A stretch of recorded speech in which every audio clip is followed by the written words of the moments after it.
Magandang araw sa inyong lahat, mga giliw naming tagapakinig. Muli po mga kaibigan, narito na po ang pagpapatuloy at ikatlong yugto ng liham kasaysayan na ipinadala ni Anita dito sa ating dulang Love and Memories.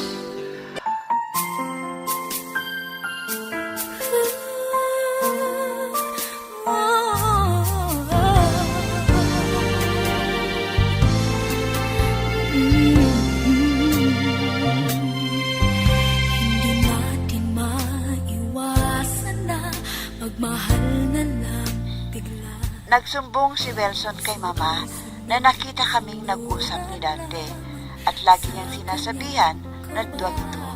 Pero hindi siya pinapatulan ni Dante, kundi umiiwas na lang yung tao dahil ayaw na ang gulo. Minsan ay nadatnan kami ni Dante na paalis, pero humarang si Wilson at hinamon si Dante. Walang nagawa kahit anong gawin sa akin.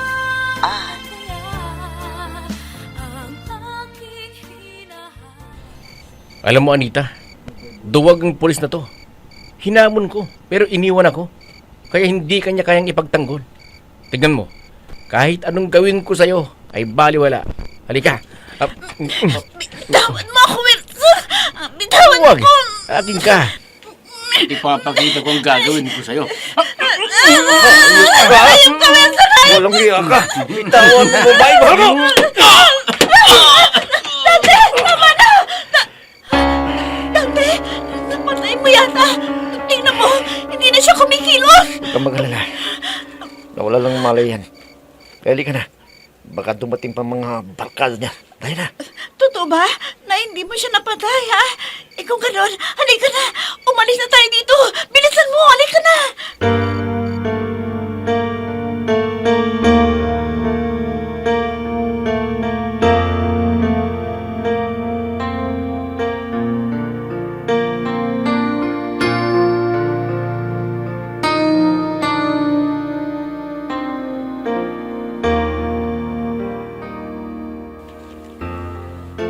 Alam mo ba, Antonia, na may nakalaban pala si Dante, yung karibal niya sa kanyang nililigawan? Bakit? Ano bang ginawa ni Dante? Nakipagsuntukan siya, ganun ba? Oo. Sinuntok lang niya. Nawalan ng malay ang mayabang na lalaki na humamon sa ating anak.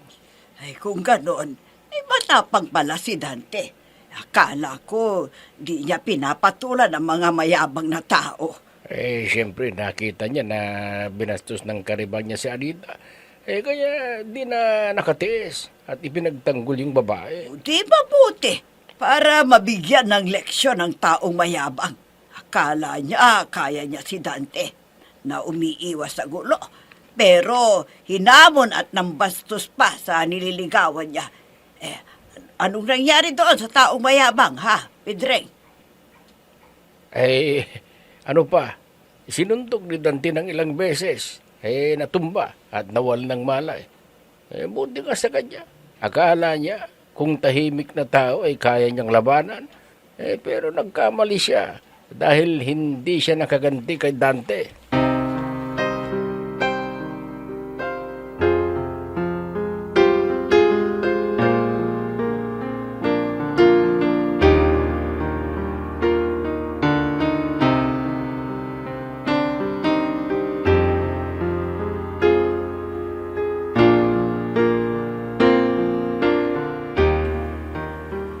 Mo, friend?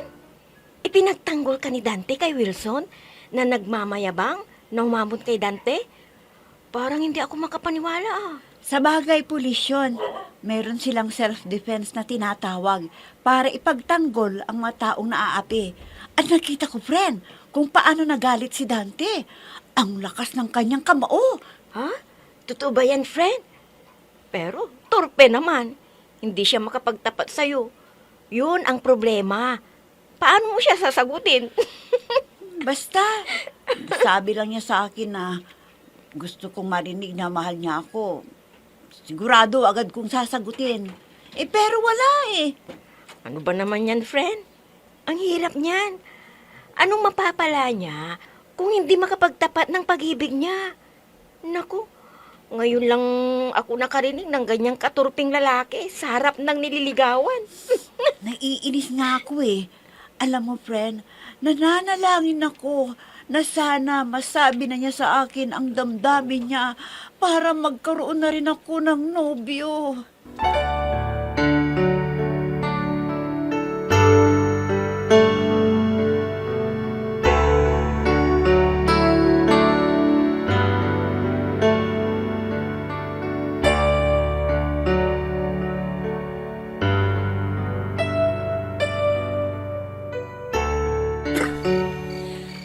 Dante, nandito tayo sa likod ng bahay namin.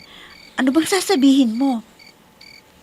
Kahit nahihiya ako sa'yo, kailangan na sa pagkakataong ito masabi ko na yung nararamdaman ko at hindi na ako magpapalibig ko. Sige na, sabihin mo na kaagad para makabalik na ako dun sa kwarto ko. At baka magising si mama, hanapin ako, di mabibisto tayo. Anita, mahal kita. Totoo ba yung sinasabi mo? Oo, Anita. Dante, Pasensya ka na sa akin. Alam ko na hindi tayo bagay pero hindi ko naman pigilan yung sarili ko na masabi sa'yo yung nararamdaman ko. yan pa na ang sasabihin mo sa akin. Pinatagal mo pa. Dante, alam mo, mahal na mahal din kita eh. Ang tagal kong hinintay ang pagkakataong yan na marinig ko sa'yo na mahal mo ako. Oo, Anita. Talagang mahal kita. At sana, ipaglaban mo rin ang ating pagmahalan. At sana, magkasama tayo habang buhay. Oo, Dante. Oo.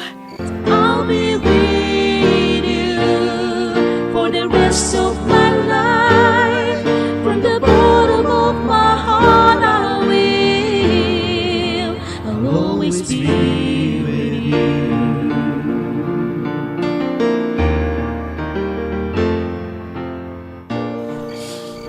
Gabi na tuloy nang magkahiwalay kami ni Dante. Salamat sa wakas. Nagtapat na siya ng pag-ibig. Ay, ganito pala ang pakiramdam ng may nobyo. Masayang-masaya ako ngayon.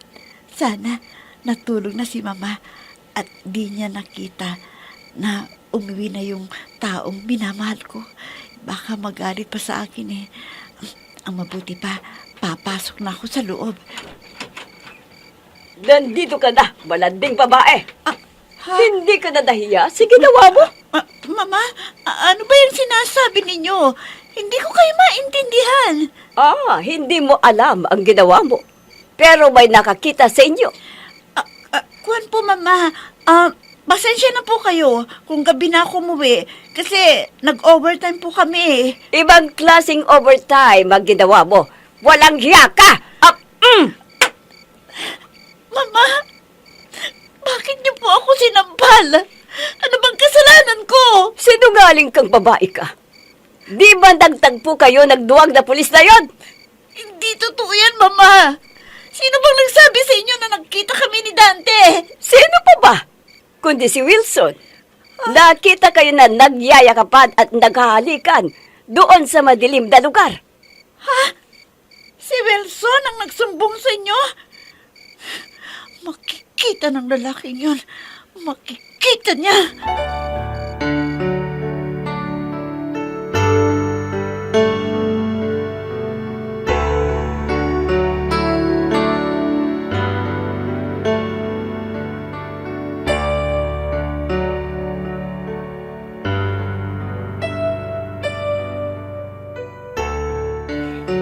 Hoy, Wilson! Mabuti naman at nakita kita dito sa paradahan. Hindi ka na nahiya. Hindi ko akalain na isa kang nagmamarites. Kalalaki mong tao. Ha? Anita, hindi ko alam yung sinasabi mo. Wala akong ginawa. Huwag ka nang magsinungaling. Dahil nagsumbong ka kay Mama na nakita mo kami ni Dante na magkasama. O sige, aaminin ko. Para tumigil na ang Dante na yon na makipagkita sa'yo. At isa pa, hindi siya bagay sa'yo. Ikaw, bagay ba sa akin? Hindi rin ikaw ang bagay sa akin, ha? Tandaan mo yan. Dahil isa kang chismoso at mayabang na tao. Kahit anong gawin mo, wala kang magagawa. Dahil sinagot ko na si Dante. Kaya pwede ba?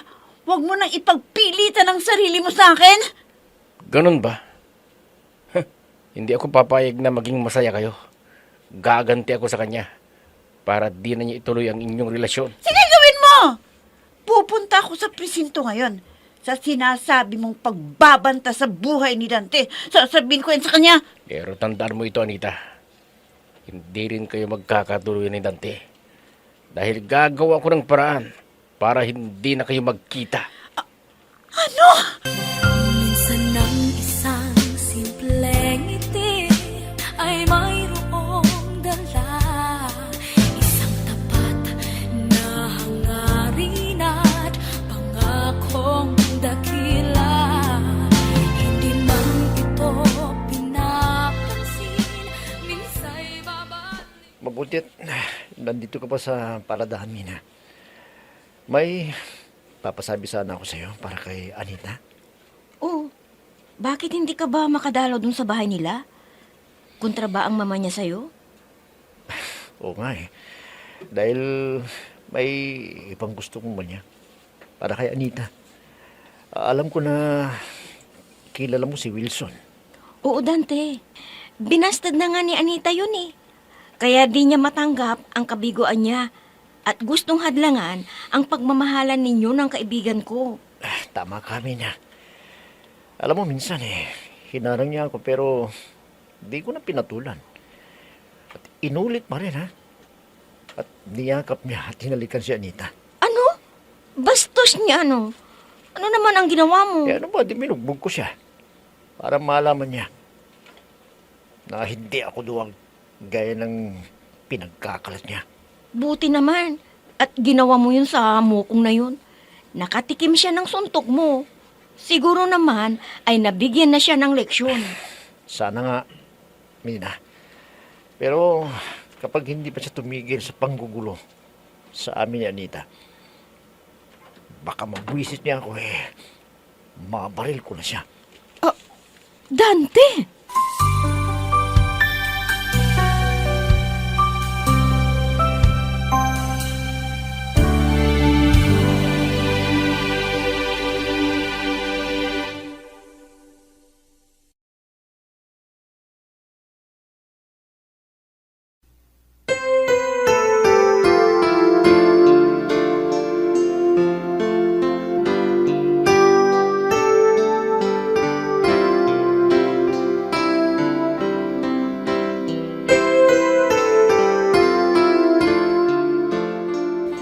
Ano na naman ang problema, friend?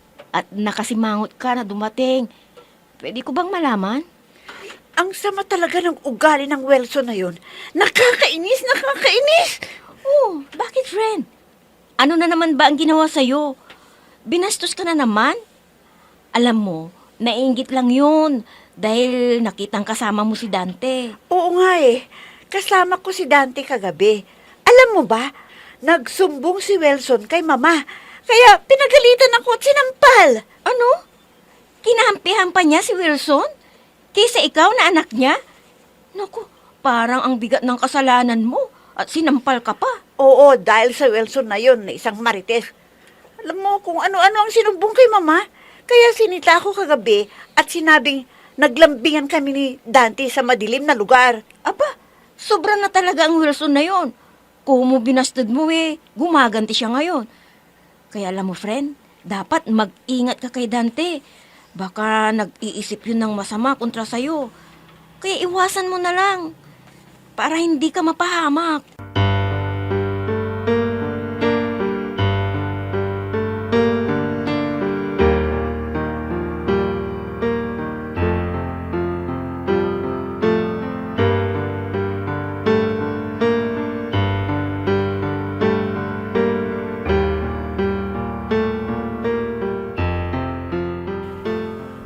Kailangan na makaisip ako ng paraan para tumigil ang Wilson na yon sa panggugulo sa relasyon namin ni Anita.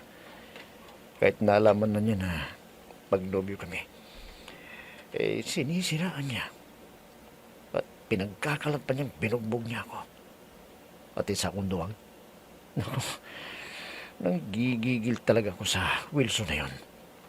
Mabuti na lang at sinabay ako ni Anita. Dahil kung hindi, baka nakatikim siya na ng suntok at sipa ko. O, Dante anak, parang may malalim ka yatang iniisip dyan. Ano bang problema mo? Hindi ka pa ba nagtapat sa nililigawan mo? Kuwan po, itay. Tapos na po. At magnobyo na kami. Pero may isang tao kasing gumagawa ng gulo eh. Para paghiwalayin kami. Ganun ba? Madali lang na lutasin dyan, anak. Kaya tuturuan kita kung ano ang dapat mong gawin. Sige po, itay. Tulungan niyo ako. Ano bang pwede kong gawin? Para magkatuloy na kami ni Anita. Dahil ayaw kong maagaw siya ng bayabang na yon. Sige, ganito ang gawin mo, anak. At sigurado na wala nang magagawa pa ang lalaking yun pag sinunod mo ang ipapayo ko sa'yo.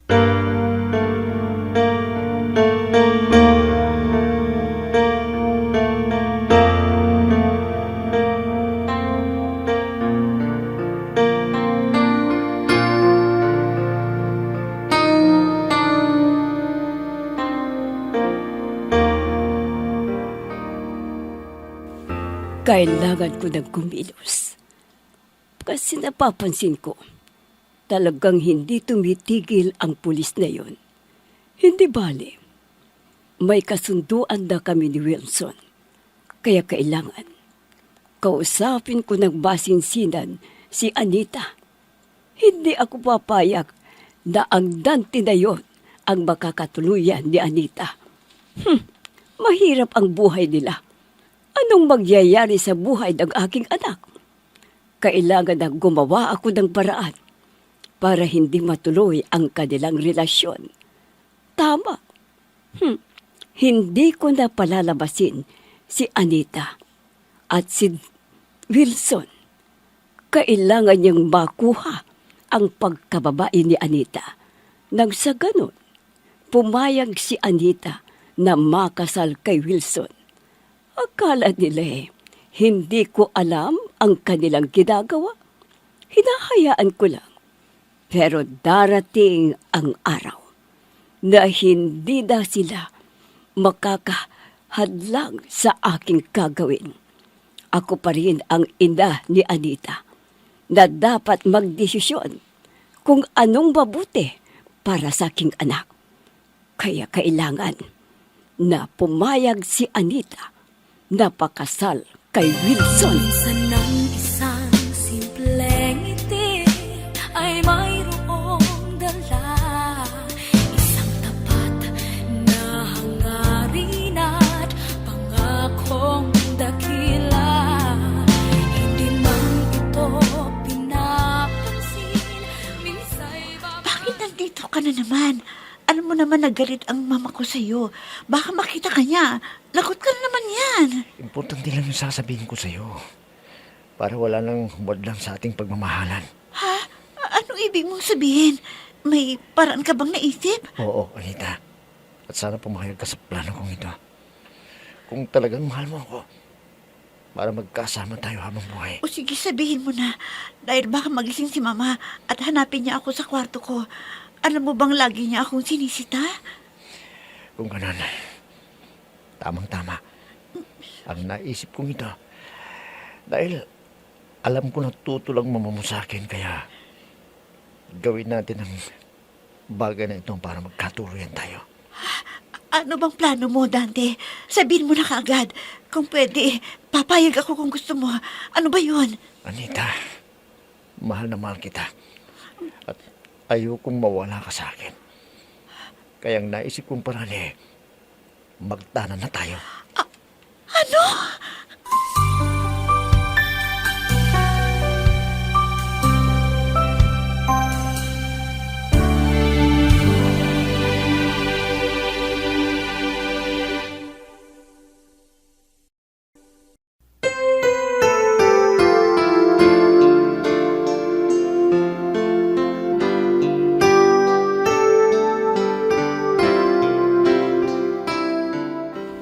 Pumayag kaya si Anita na magkipagtanan kay Dante.